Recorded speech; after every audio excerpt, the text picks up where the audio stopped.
In this part, I'll show you how you can secure your operating system and prevent anybody from the resetting Windows 10 password.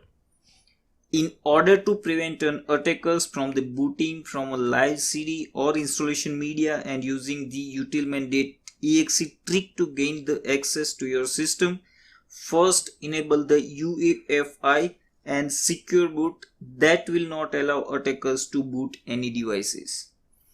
Second one is encrypting all system drives of the servers and the desktop. Using the Microsoft's free inbuilt tool called BitLocker is the most secure way to prevent the password hacking. And third option is to ensure that the potential attackers can't boot up a machine from the external media by changing the corresponding BIOS settings. Of course, you then also have to protect the BIOS with a password.